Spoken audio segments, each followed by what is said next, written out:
Most people would consider golf an elegant sport, and by and large they'd be right. But with so many tournaments taking place each week around the world, there are bound to be a few mishaps. So the Golfing World team has been scouring the archives to bring you our top 10 golfing bloopers, and yes, some big names feature.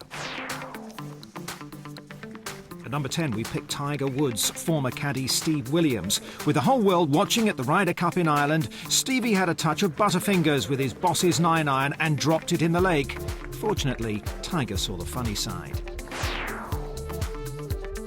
Another caddy features at 9, a wet and slippery surface at the Iskandar Open, and here's Gregory Bordy's bagman, who clearly wasn't wearing his spikes.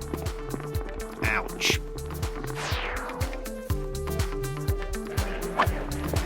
And that must be a tremendous hook. Into or over the crowd somewhere. And there are cries of, is there a doctor in the house? At number 8, it's Lu Liang-Huan with a wayward shot at the 1971 Open Championship. One poor spectator got a big bump on the head. Meanwhile, Mr. Lu's ball ended up in the middle of the fairway. It's not only spectators who are at risk, as Gary Murphy discovered painfully at the 2005 South African Open. Watch closely and you'll see that one of his playing partners accidentally hits the Irishman full square on the top of the head, with rather dramatic consequences. Honestly, these players will do anything to gain an advantage these days.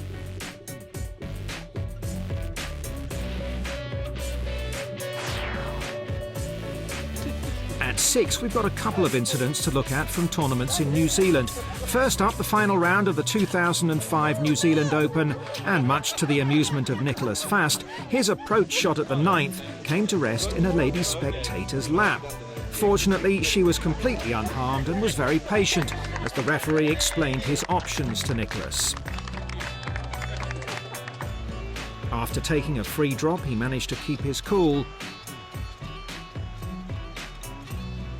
The steely Swede sinking this putt for par and going on to win the tournament.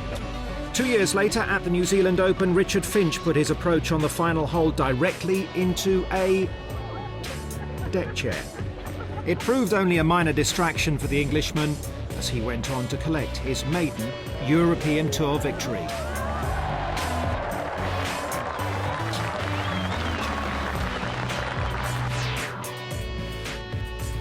At 5, we head to the 2013 Spanish Open in Valencia and an offline tee shot at the 18th for Frenchman Raphael Jacquelin. His ball is tugged left and catches a young spectator square on the shin. Oh dear, that's going to be a bit of a bruise tomorrow, but it's something to tell his friends at school.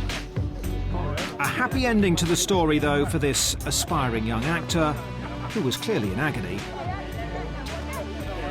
Nothing a free signed ball from the champion and a handshake won't cure. Bravo.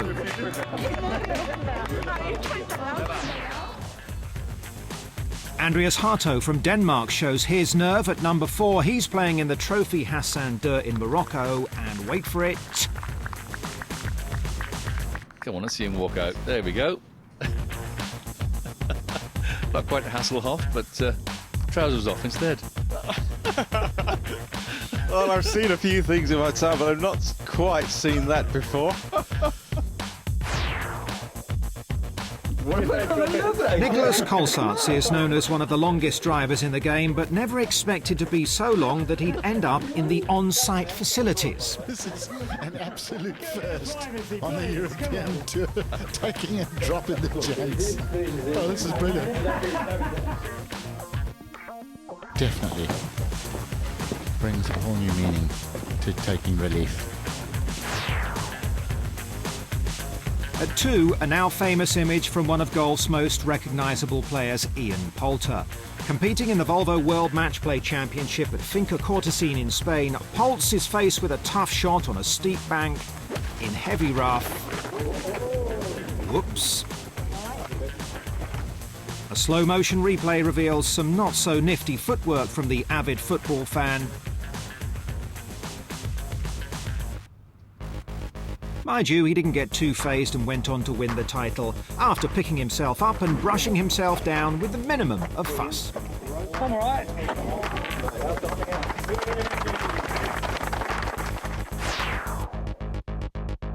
top spot goes to Richard Finch. Yes, he's back, this time in Ireland and on a steep riverbank. Whoopsie daisy, Richard. Now that's what you call going in at the deep end. Amazingly, he managed to find the green with his approach shot, although it wasn't his most elegant moment. He did have the consolation of picking up over €400,000 for winning the Irish Open. Perhaps that's why he was able to see the funny side of his misfortune eventually. Guess what picture you'll be seeing in your morning papers? Well, I think that picture is going to be seen all around the world, and look at these photographers moving in as well. He can swim across the river.